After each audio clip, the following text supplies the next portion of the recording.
huu ni wakati wa kukata kura, na wakati wa kukata kura ndio watu hushinda ama hushindwa, kwa sababu ikiwa tutakuwa wavivu, tuwe walegevu, tusijitume kukata kura, basi tayari kushindwa kutaanzia hapo.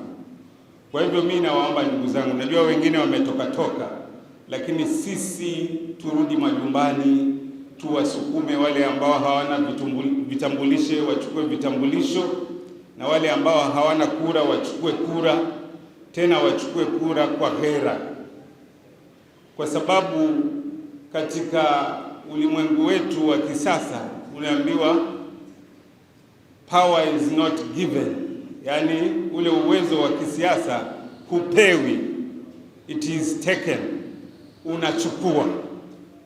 Kwa hivyo sisi kama watu wa Kibundani, kama watu wa Ukunda, kama watu wa Diani Division, kama tunataka power, lazima tujitolee, tuchukue power, kama vile mzee Oburu anavyosema, power hupewi kabisa kabisa. Na hii ndio sehemu ambayo ni sehemu ya uchumi wa Kwale. Pesa zote za Kwale zinatoka hapa.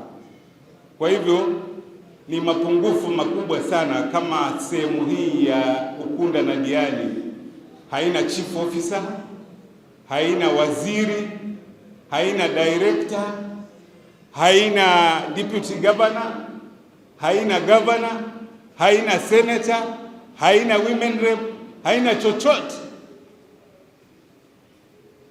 Kwa hivyo lazima tuwe na uchungu sisi kama watu wa Diani na Ukunda, tujitayarishe kwa uchaguzi unaokuja barabara.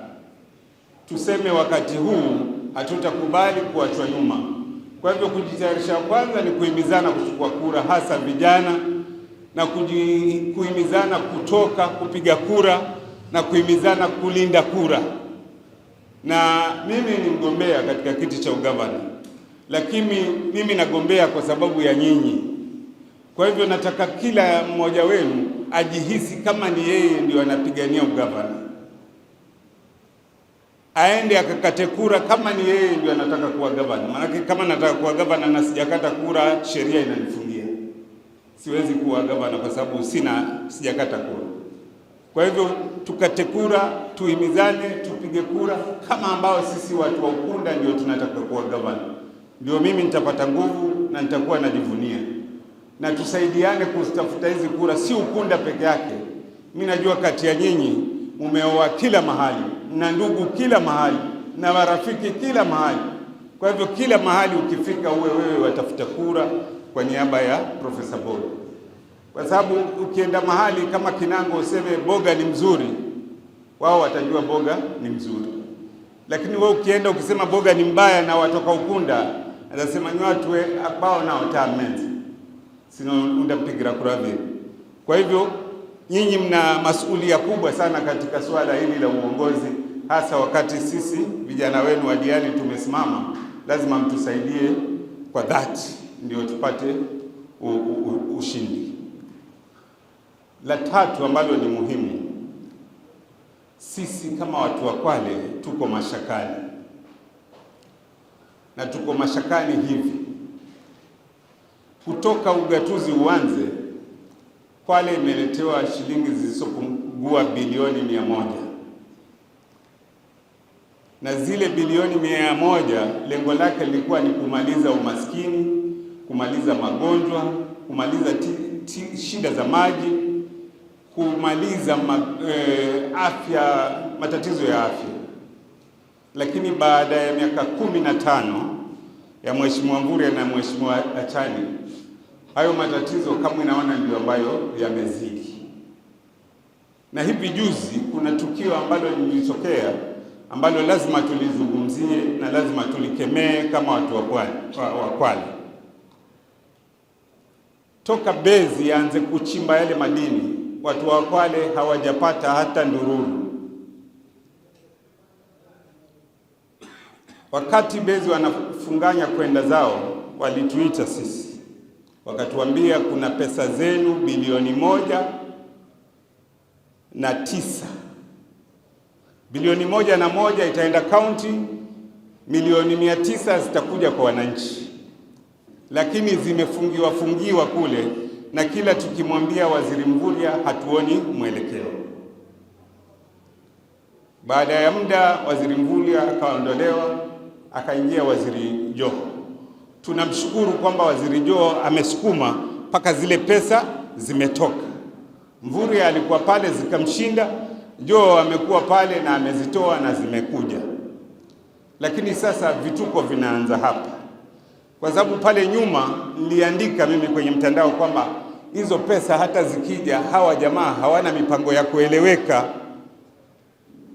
Sasa pesa zimekuja, sasa ile mipango ambayo haieleweki ndio inajitokeza sasa.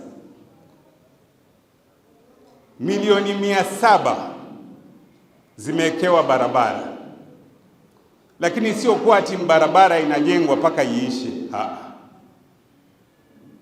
Wanakuja Mabungo wanatumia milioni 140 wanajenga kilomita 2.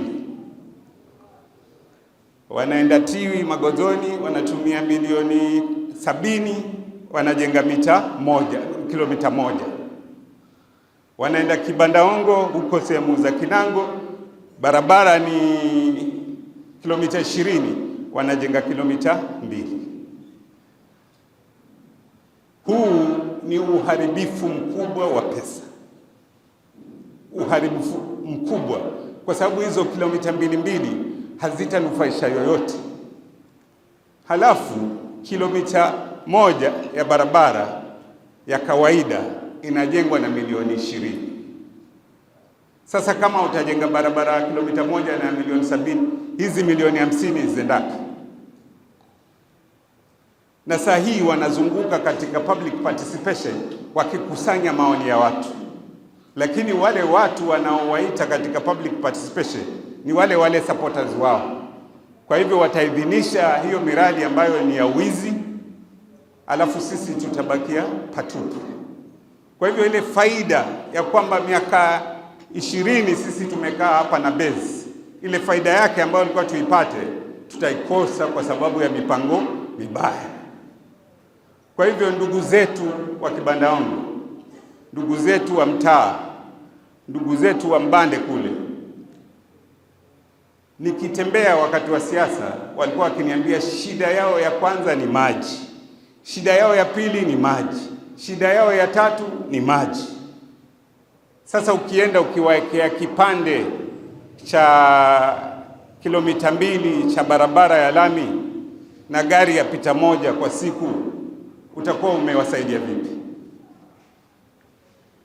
Kwa hivyo sisi kama Waislamu lazima tukemee huu ufisadi, na huu ufisadi huu unafanywa na ndugu zetu, kwa sababu injinia wa barabara ni shughuli kwao ni Msambweni, waziri wa fedha ni Sebe kwao ni Msambweni, gavana ni Achani kwao ni Msambweni, na wao ndio ambao wanaruhusu huu ufisadi uendelee, hali ya kwamba sisi tunabaki kuwa maskini, ndugu zetu wa Kinango wanabaki kuteseka na shida ya maji na magonjwa.